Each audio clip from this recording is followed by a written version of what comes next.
All right, for pre-calculus today, we're going to go over hyperbola, which is lesson 9.3 in our book, talking about another type of conic section.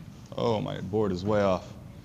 All right, first off, we're going to talk about what is a hyperbola. All right, so what is a hyperbola? And remember, it's hyperbola, not hyperbola, just like it's parabola, not parabola. All right, so hyperbola. Even though I have to say it as hyperbola to spell it correctly. So, yeah, so that's a picture of what, there we go, of what a hyperbola looks like. So it's, I don't know, I guess we could say it's parabola-like, right, with the difference of it opens in two directions, okay? And another example of how they're different is, even though these are bowl-shaped, a parabola gets steeper and steeper as it goes further and further away from the focus and the origin and directrix, right? And these ones kind of end up going almost at a straight line as it goes further and further away. So as it goes further and further this way, it's getting straighter and straighter and straighter. Like straighter that way? Yeah, straighter in that direction with that slope. Exactly. Exactly, it has an asymptote, and we're going to talk about what the asymptote will be soon. A difference is parabola kind of has that same shape, but it goes this way, right? So it gets steeper and steeper in the like growing direction, right? While this one hits a certain point on its slope and kind of sticks there. Yeah, kind of the same that we've been doing with the parabola and ellipses. I mean, it's got its formula and stuff. So, all right, so it has two focus points. Where like similar to an ellipse, parabola only had one focus point. Right. The difference is here, the difference between the two focus points is consistent. So if we subtract the big one from the small one from the big one, we'll always get the same number. So like it's similar to ellipse, the only difference in an ellipse, we added them together. This one we subtracted two focuses together. Right. Okay, the line of symmetry is called the transverse axis. Okay, the transverse axis. Okay, and the example written here, which one would be my transverse axis? Where's that line of symmetry? The y, right? Because if we reflect over the y, right, that's going to be symmetrical.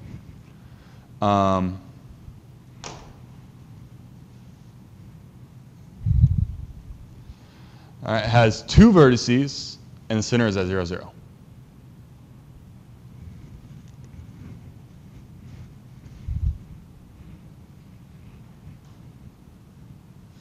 I think next we're going to give you the equations for it.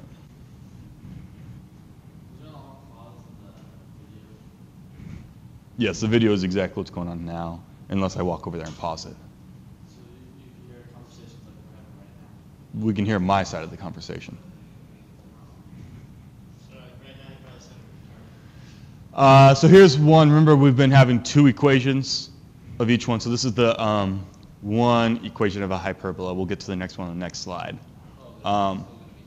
Yeah, still going to be two.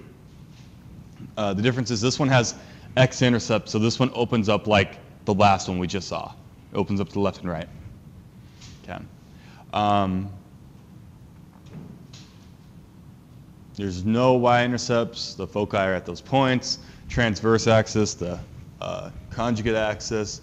And then at the very bottom there is asymptotes, which Gerke said something about asymptotes. But we do have asymptotes, and they are going to be at that line equation there. All right, so this is standard equation number one. How would you guys guess that's going to change for the second one? You think? It'll be something to do with it'll be like y is bigger. Yeah. Basically, we're going to flip the x and the y to get the y's first, right? Because of x subtract y is different than y subtract x. So this is going to make it in the other direction, and basically everything is going to be the exact same as what we just wrote down. The only difference is the way it's facing and the intercepts. Yeah, this one would be facing up and down, right? And we still call the transverse axis as being the one underneath the front number. So whatever's underneath the front number is the transverse. Whatever's under the second number is the conjugate.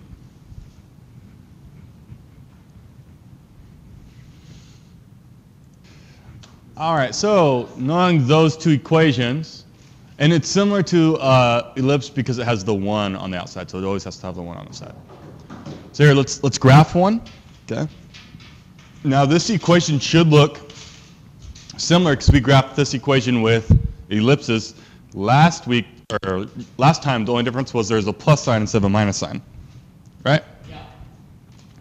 So we know that we need to have a 1 on the outside, right? Yes. Yes. So we're going to divide by 144, divide by 144, divide by 144. Okay. So I'm going to have x squared, y squared, and on the outside I'm going to have 1. Okay. Now we can reduce these fractions to come up with what's on bottom. Right? And you guys remember what these backwards. So it's 4 squared and 3 squared, or 16 and 9. Right.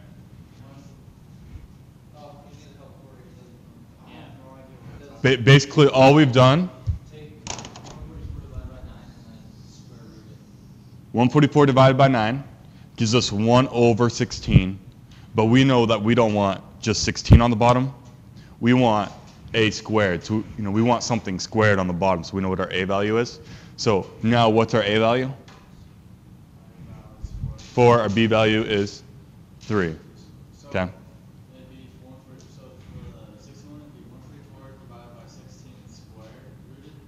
Yeah. So basically here, I'll do this one. Okay. So if we do that, right, and if we do that on the calculator and reduce it, we get, basically 1 over 9. But we know 9 is 3 squared. Okay.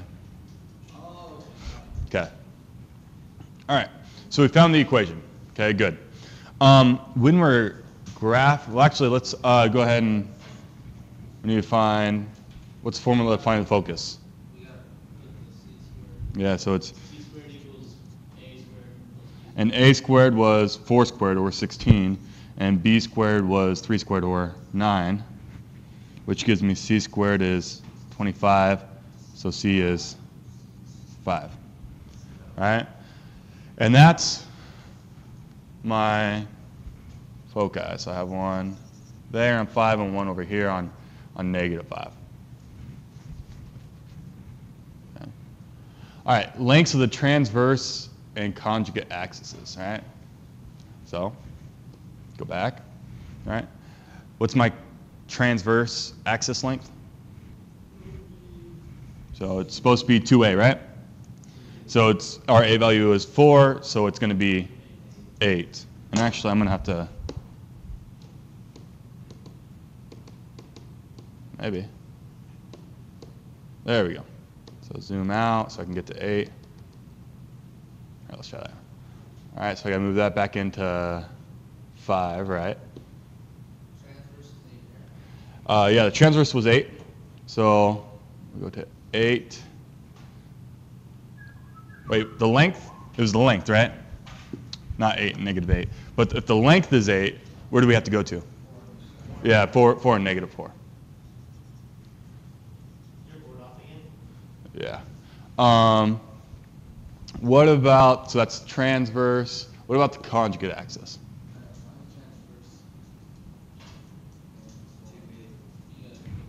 So it's on the 9 and No, the 9? no, no. The b value is 3, so we're going to go 1.5 and negative 1.5, right? Yeah. So 1.5, negative 1.5, okay? So has everybody got that? Okay, questions? So to get the transverse axis, isn't it 2a? Yeah. Oh, okay. I messed up on the conjugate axis. Okay, but let's first off get the transverse axis, right? So a value is 4. the length is 2 times 4, right? So how far is it from -4 to +4? 8, which is the length, right? So basically, your A value, it's going to be negative your A value, positive your A value, okay? And then you guys just mentioned that I messed up on my conjugate axis, which goes that way. I should have had it at 3 and -3, so the length was 6. Okay? All right. Find the equation of the asymptotes. Okay, now let's look back. The asymptotes have the equation of plus or minus A over BX. Right? So I'll do that in maybe black. So we have y equals plus or minus A, which is 4 over 3x. Wait, so how do we know it's going to be up and down? Is it because Because A was wait, bigger, no. B was bigger. Isn't that wrong? Wouldn't it be 3 over 4? Because it's B over A. Oh, yeah. Okay, I didn't go back far enough, did I? So it's supposed to have B over A because of, we're using this one, right? Okay. So I'll switch that around. Good catch. So plus or minus 3 over 4x.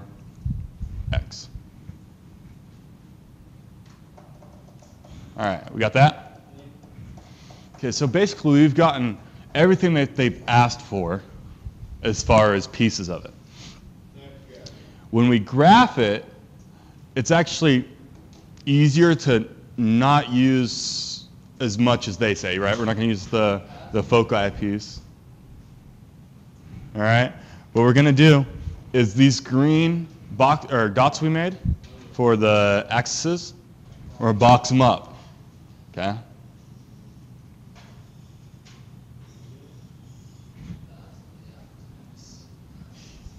did better than last time. I got to math 112. Congratulations. All right, I'll send. Yes. Okay, so we made a box out of those points. Okay? What we're going to do is we're going to make a dotted line that goes through each opposite corners. So, like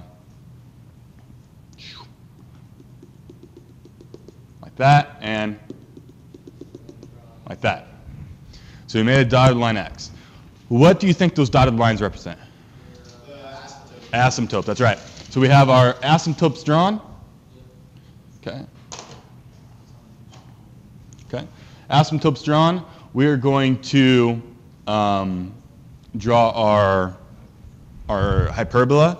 And when we do this, we need to make sure that we're drawing in our x-intercepts at plus or minus a. Okay. Plus or minus a, which was plus or minus, what's our a value? 4, right? So we need to make sure that we clip like the very edge of the box. Does that make sense to everybody? So we're going to start here. And when we do this, it's kind of parabola-like, but it ends up going kind of straight along that line.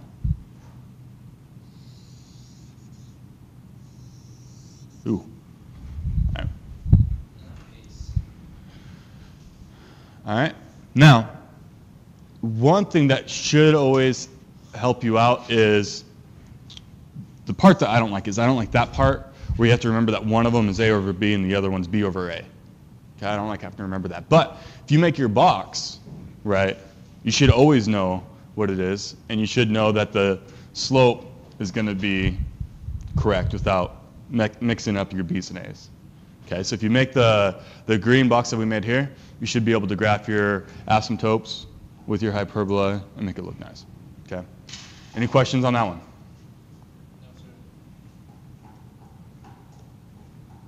Okay. So this one looks pretty similar, but what's the difference? The y's went first and the x's went second, right? So what does that tell me? How is this going to look different than the other one? It's going to be going up and down instead of opening left or right. All right. We can still do the same way, right? We know that if we divide by 144, all right, we're going to get something that looks similar, but not the same. So that's going to be 3 squared minus x squared over 4 squared is equal to 1. So similar, but not the same. Okay.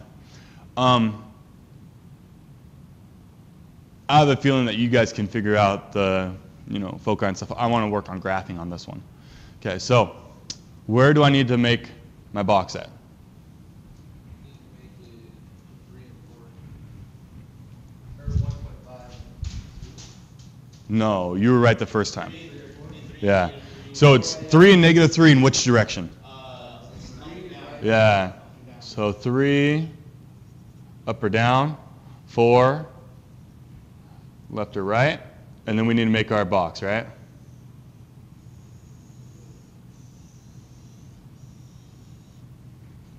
Okay, I thought since it's the transverse axis, wouldn't it be 4 on top, 3 on the sides?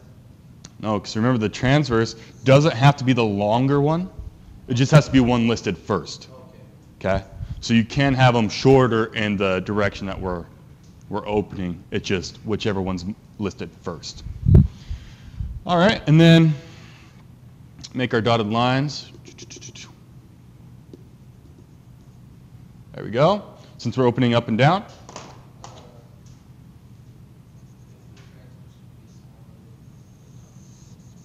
Oops.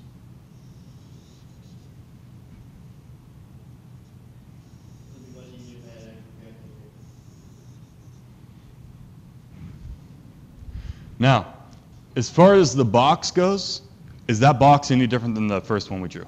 No. Well, It's not. Well, I mean, the graph is a little bit zoomed in, right? So the box looks bigger and everything. But as far as the box, this one went up 3, down 3, left to 4, right 4. So did the other one, right? The only difference is, here in red, I'll graph what we had on the other one. The only difference is that last one went like this, right? So this in red was what we did on example 1, and green was example 2. But they use the same box, the same asymptotes. all right, and so because the y is first, it goes up and down. Yep. All right. Okay, so we had same coefficients. The only thing that difference was the order, which gave us the difference between a horizontal and a vertical. When we have this, when you can draw 2 hyperbolas with the same asymptotes, those are called conjugate hyperbolas. Okay, so we've talked about conjugate pairs and stuff like that. But, yeah, example 1, example 2 were conjugate hyperbolas. All right, so let's work on graphing this one. Okay, what am I going to do first? Yeah, let's divide by 10 because we need to get 1 over on that side. All right. So we get x squared over 5 minus y squared over 10 is equal to 1. All right. What next?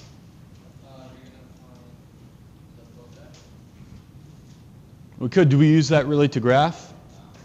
And we're just worried about graphing it. To graph it, we need to do what? What do we need to find? Okay, we can make the box right now. What am I going? Where am I going? There we go, there we go. You gotta be careful because of, what do these have to be? They have to be square roots, right? So we need to make sure that we find out what the square root of those are. So we have x squared over It's 2.23. square root of 5 squared, right?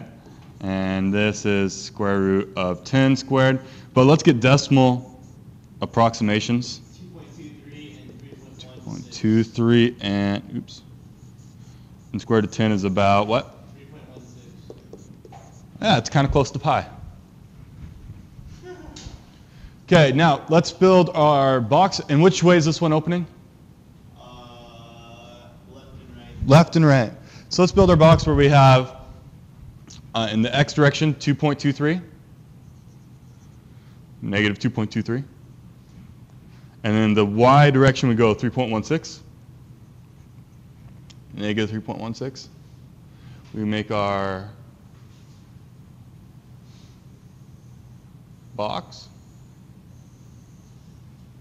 Okay? Then asymptotes, right?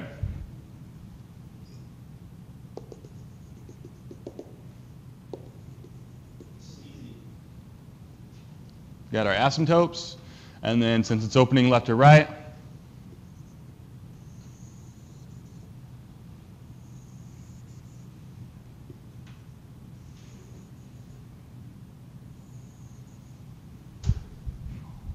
and that's my hyperbola.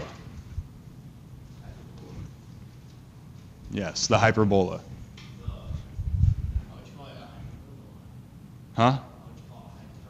Why would I call it a hyperbola? It's the name of it. All right. Oh, this one. We're given some information. We're going to come up with the equation, right? So we wanted to figure out what the m value and the n value is going to be here. And they said the length of the transverse axis is 12, length of the conjugate axis is 20. Okay? So from the information they gave us, we can figure out what our a value is. What's my a value?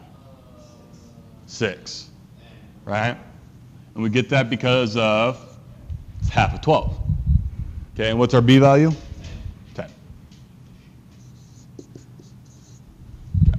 Now when we plug it in, we go y squared over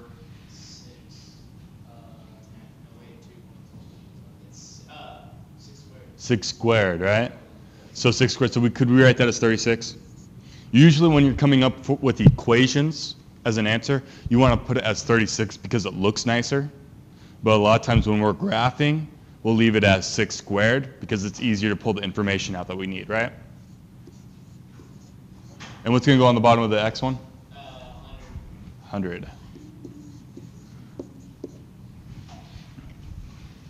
Did we find our equation? Awesome. 10 is Half of 20. Because the length, it says in the notes, the back says the length of the conjugate and the transverse is 2a and 2b. So Okay, an example of that. Let's go back to this one, right? My a value is 4, right? But my length is 8. So your a value is always going to be half of your length. So we use that fact here to find 6 and 10. And then we square them to get those numbers on the bottom. Okay, here's our homework assignment on page 601.